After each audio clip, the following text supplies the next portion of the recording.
To a much more somber topic and one that is very important to the president. I want to talk a little bit about our police officers. 14 months ago, 2 deputies with the Los Angeles Police Department were sworn in to protect and serve their community. This past Saturday, these 2 deputies were ambushed. While sitting in their patrol car in Compton, California, a suspect approached the passenger side window, took aim, and fired multiple shots at point-blank range into the patrol car. "I've been shot, send help," begged one of the deputies over 911. This was a cowardly, brazen, and unprovoked attack against law enforcement. One of the deputies attacked was a 31-year-old mother of a 6-year-old boy. She was seen on security footage attending to the wounds of her partner, despite being shot in the jaw and arm herself. She is a true hero. Rushed to the hospital, these 2 deputies were targeted yet again. The LA County Sheriffs tweeted this: "To the protesters blocking the entrance and exit of the hospital emergency room, yelling 'We hope they die,' referring to 2 LA sheriffs ambushed today in Compton. They said this: 'Do not block emergency entries and exits to the hospital. People's lives are at stake.'" Truly despicable behavior from those protesters. People's lives are indeed at stake. And it is truly, quote, "a double miracle," as the Los Angeles Sheriff Alex Villanueva described it, that these 2 deputies are alive today. Targeting a police officer is an assault against your community. It is an assault against law and order. It is antithetical to what we value as Americans. We all remember the disastrous impact of the Ferguson effect. We do not want to see a repeat today. Defund the police is not just dangerous policy, it is a poisonous ideology. We must respect our police, not revolt against them. In the past 24 hours alone, we've seen law enforcement targeted across the country. This is in 24 hours. In Phoenix, a U.S. Marshal was ambushed and shot outside a federal courthouse in a drive-by shooting. In Linwood, California, a suspect approached a patrol car and fired a handgun into the passenger side window. In Suffolk, Virginia, a suspect opened fire on a marked police car, hitting the vehicle 3 times. This is within 24 hours.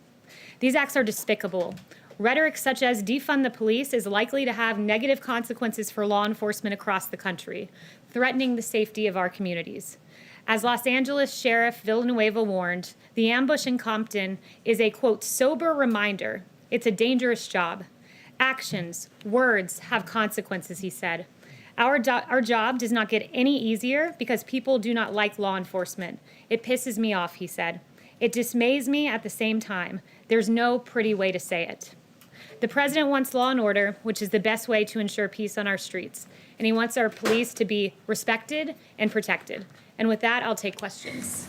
Yes. Kayleigh, thank you so much. I have 2 questions, if you don't mind. The first one is about masks. This morning, CDC Director Robert Redfield testified that masks are more guaranteed to protect people from COVID than a vaccine. Last night, the president continued to question their use. So why is he sending mixed messages about something that doctors say can save lives? And the president has always supported mask wearing, and he's made many comments to that effect from this podium. Yesterday, he was pointing to a quote that even Dr. Fauci has noted, which is that masks can have unintended consequences. While we support wearing them, and it's patriotic to do so, the unintended consequences can be inappropriate usage, touching the mask, and then going on and touching something else. So the president very vividly described that unintended consequence that can come if not worn appropriately. Got it. And secondly, on September 3rd, you said the herd immunity so-called theory was something made up by the fanciful minds of the media. That was never something that was ever considered here at the White House. But last night, the president said that the country would eventually achieve herd mentality. I believe he meant immunity, to explain how the virus would, quote, go away. So did the White House shift its position about this in the past 2 weeks since you made those comments? And what is the position about using it as a strategy. Herd immunity has never been a strategy here at the White House. The president last night was noting herd immunity is over a period of time a country, a society can reach herd immunity. It's a fact. It was not a strategy ever presented here at the White House. And in fact, he went on in that very same exchange to say with the vaccine, this will go away very quickly, noting our strategy is to get a vaccine, and we will do so at the fastest rate for a novel pathogen. So he doesn't agree with Dr. Atlas's view that everyone should just catch it and then we'll move on. That's not Dr. Atlas's view. Dr. Atlas, I'm with him every day. He's never proposed herd immunity as a strategy, nor has the president. John. A couple of other questions on COVID, if I could. Have any members of White House staff recently tested positive for coronavirus? I don't share people's personal medical information. But we've heard in the past when that has been the case. Why the change? I've seen the reporting out there, but again, I'm not here to give people's personal identities. In the past, when I've discussed a case, unfortunately, that individual's name was leaked to the media. Okay. Secondly, something else that Dr. Redfield said was that while some people in high-risk categories may receive a vaccine by the end of the year, it would likely not be until the end of the second quarter or the third quarter before vaccinations were widely available. Is the president okay with that timeline, or does he want to see a vaccine more widely available earlier than that? We're still of the belief that we will have a vaccine by the end of the year. Operation Warp Speed has made it clear that their goal is to have more than 100 million doses. We're manufacturing in advance to make that a possibility. Right. You indicated that, but it was the idea of the vaccine being more widely available, like a flu vaccine, not until possibly next summer or maybe even early fall. We do believe that it will be widely available by the end of the year. It's why we've partnered with Sanofi, GSK, Pfizer, and now Johnson & Johnson with the billion-dollar contracts to manufacture 100 million doses. So we still feel that we're on the right timeline. When you say widely available, do you mean to everyone or just people in high-risk groups? I'm not going to engage in a hypothetical, but it's our goal to have at least 100 million in production by the end of the year. Yes. I have two questions. You said that the president was talking about wearing a mask improperly last night, touching it, referring to what Dr. Fauci has said. But he said, quote, there are people that don't think masks are good. That's clearly not what the CDC director thinks, since he said today that masks are important, powerful public health tool we have. They could be even more protective against COVID than a vaccine. So have any medical experts told the president that masks aren't good, or is he only citing non-medical experts like he did last night? He's referring to the fact that when used appropriately, they can have unintended consequences, much like what Dr. Fauci said. It's not providing the perfect protection that people think that it is, and oftentimes there are unintended consequences. So the president agrees with Dr. Fauci that mask wearing is good. It's recommended. The president's continually recommended it from this podium, but he was just pointing out some of the unintended consequences if not used appropriately. He didn't say that. He just said there are people No, that he think did. masks Go on. aren't. Do you have his whole exchange? Would you like to read it out? I watched it last night. He Where he said went there and are talked people about- who don't think masks are good. He didn't say improperly or anything like that. Kayleigh, he That's went what on I'm in a saying. very, unfortunately, a bunch of you are very keen on doing selective editing of the president's quotes and not referring to the second half. Directly under that statement, he talked about a waiter touching the mask, then touching a plate, and that being an unintended effect of wearing a mask. That is an example of a mask not being used Waiters appropriately. don't think masks are good. But And didn't cite he described the exact scenario in which a mask could have an unintended consequence if not used appropriately. And we can send you the clip. We'll put it up on Twitter for I you. watched it. That's okay. I just wanted to see if there's any medical experts who have said that. And they have, and I just read Dr. Fauci's quote. So go ahead. Yes, I've read Dr. Fauci's quotes. On the healthcare plan, the chief of staff said today that there is going to be one unveiled before the election, one that the president has been promising for over a year now, long before then. But today on Capitol Hill, the three top medical experts in this administration said they have no idea of any kind of plan that's being formulated. So who is it that is working on the healthcare plan that's going to be introduced before the election? So here at the White House, we have a wide array of people working on it. There have been elements of it that have already come out, like the telemedicine plan, the drug importation EO, the most favored nations, were elements of what is an overarching plan. There's more that will be forthcoming. And in aggregate, it's going to be a very comprehensive strategy, one where we're saving healthcare while Democrats are trying to take healthcare away, where we're making healthcare better and cheaper, guaranteeing protections for people with pre-existing conditions, stopping surprise medical billing, increasing transparency, defending the right to keep your doctor in your plan, fighting lobbyists and special interests, and making healthier and finding cures to diseases. And those are the principles that will animate Is my question. multiple stakeholders here at the White House who work on policies. So our CDC Domestic director. Policy Council and others are working on a healthcare plan. Not the CDC Yes. director, not Bob Yes. Kadlec, not Admiral Jouar. None of them have any idea about the healthcare. I'm not plan. going to give you a readout of what our healthcare plan looks like and who's working on it. If you want to know, come work here at the White House. Yes. No, I just wanted to know who's working on it. Yes.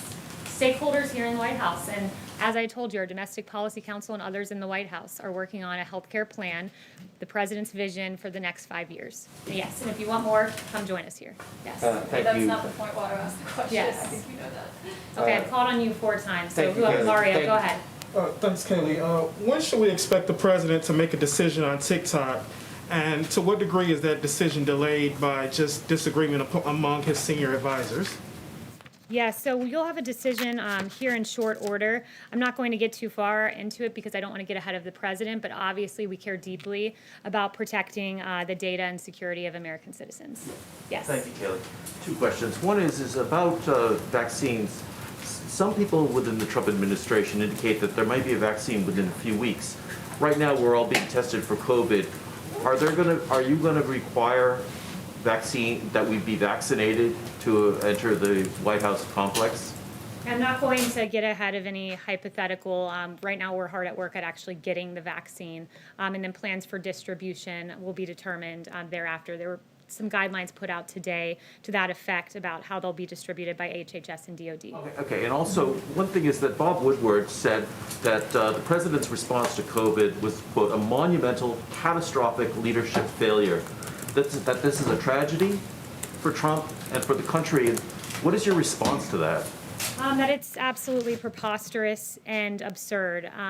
Look at the facts, look at the data, look at the fact that Europe, for instance, has experienced a 28% higher excess mortality rate than the United States. Look at the fact that we have one of the lowest case fatalities in the world. Look at the fact that from scratch, we developed the largest and most advanced testing system in the entire world, testing more than every country in Europe put together and more than every nation in the Western Hemisphere combined. Look at the fact that we have 3 vaccines in phase 3 clinical trial. That is a historic response, mobilizing the private sector the fastest, or mobilizing the private sector to the greatest degree since World War II.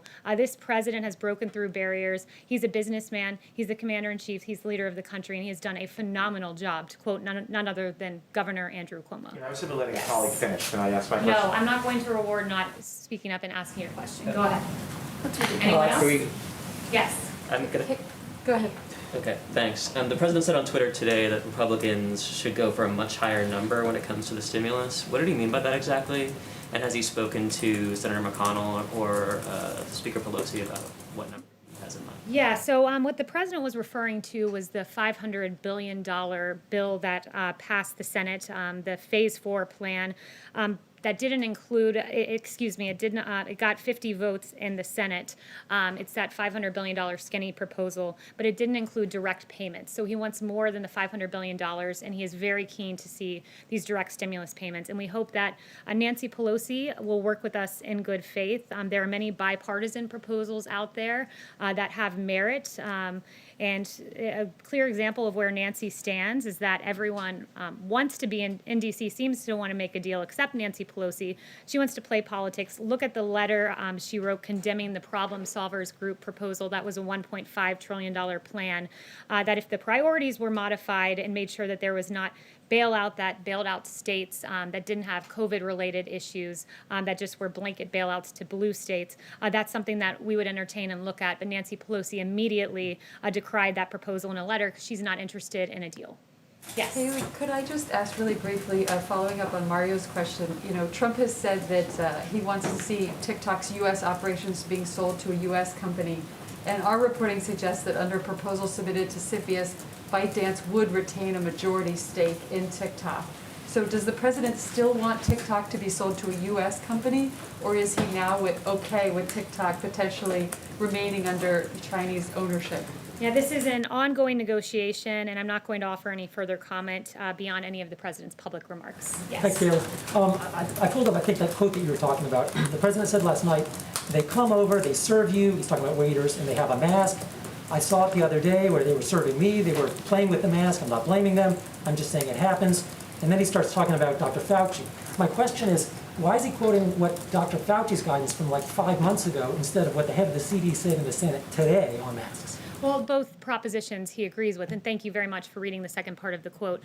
First, he agrees with the consensus that mask wearing is important and recommended. I have here, and I'll make sure you all get a copy all of the times he said that from this podium, and I can read them, but it would probably bore you. He's called it patriotic to wear a mask, but he also recognizes that masks need to be worn appropriately, which is the point Dr. Fauci was making. He was making that point in March, but it was an important point to make, that we should all wear our mask appropriately. And then it's totally unrelated, but Roger Stone said on a radio show the other day, he said U.S. Marshals should seize the ballots in Nevada on Election Day because he's called them corrupted. Is that something the president is comfortable with, using federal power to seize ballots during the count?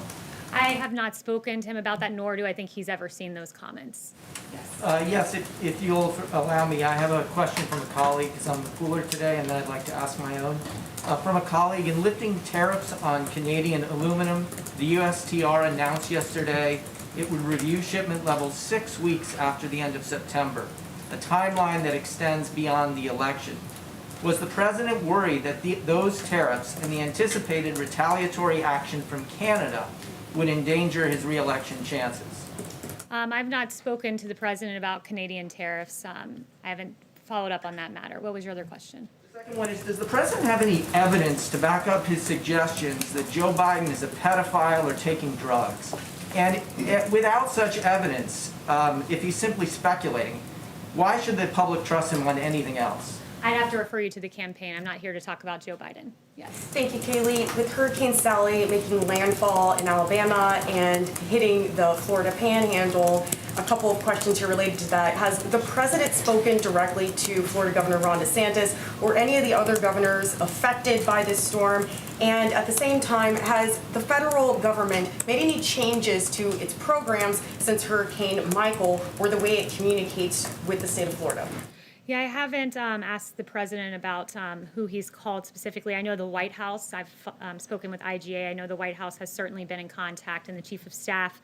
But in terms of the hurricane, this president is engaging in an important response. FEMA is active. We have high water rescue teams, IMAT teams, disaster medical assistance, generators, 1.8 million meals, 1.5 million bottles of water. And as FEMA Administrator Gaynor has said, we are coordinating with the states right now. We have a significant footprint in Louisiana because of Hurricane Laura, so we are well postured. We're leaning into it to make sure that we meet all the needs of all three of those states. Are you aware, though, of any changes since Hurricane Michael that are being applied to this specific response? I've not looked at changes with hurricane response, but this president knows how to respond and will do so and protect the men and women of those three states. I also have the transcript from last night. I just wanted to ask you about one other line and get clarification.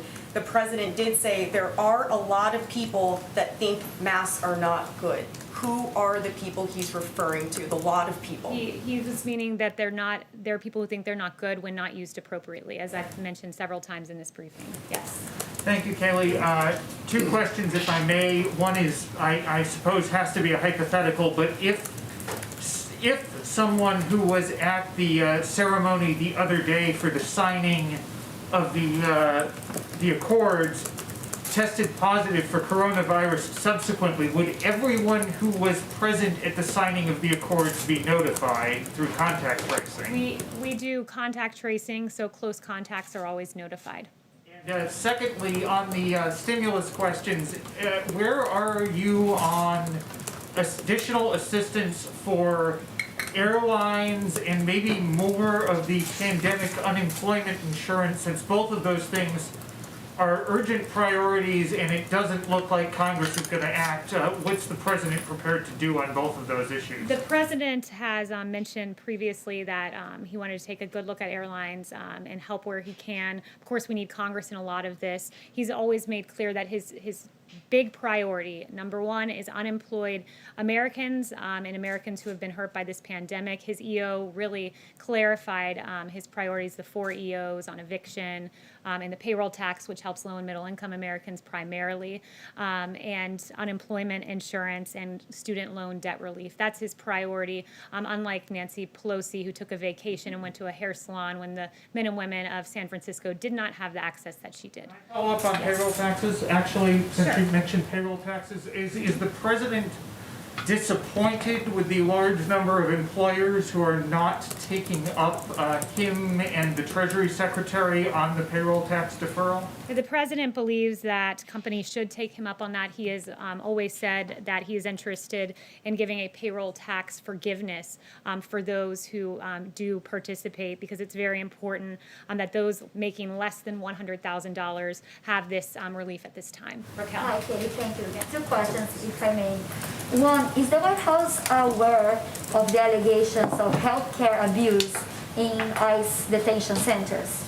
Yeah, I have not followed up on that. I'd have to refer you to DHS. I did see that report just before coming out here, but I'd refer you to DHS. Okay, another question. A new survey showed that the image of the U.S. in the world is the worst in 20 years, and President Trump is less trusted than Putin or Xi Jinping after COVID response. So why do you think many countries don't trust President Trump right now?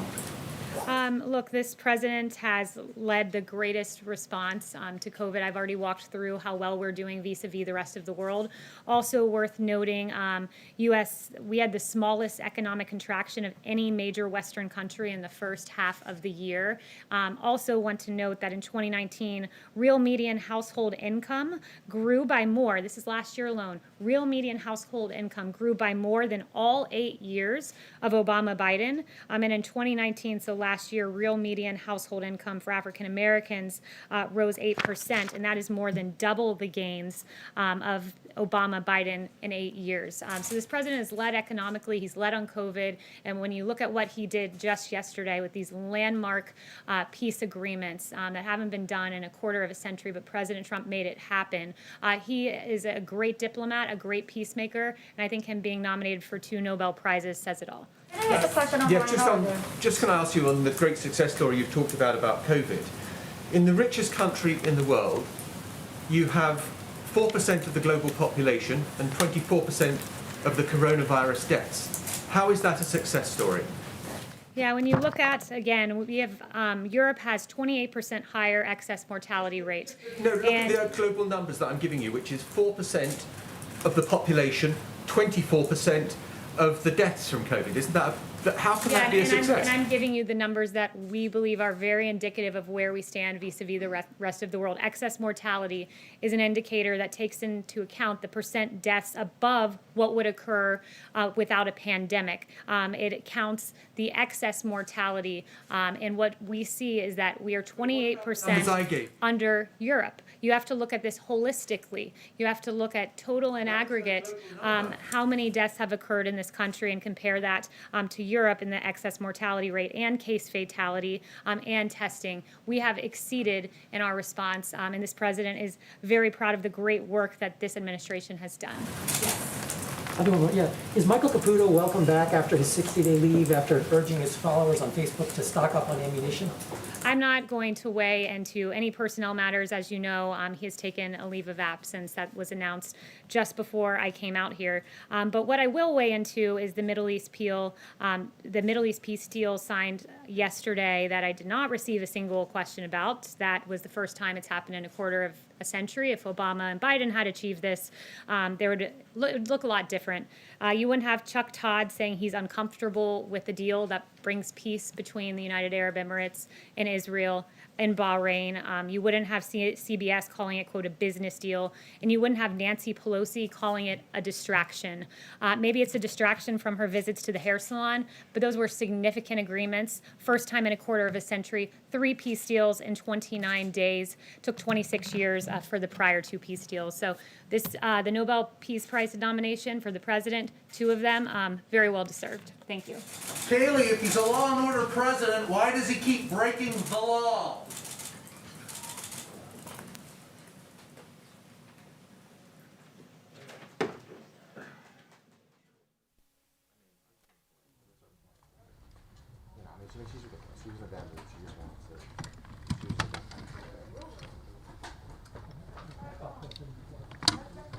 Yeah, I'd love to. Next week.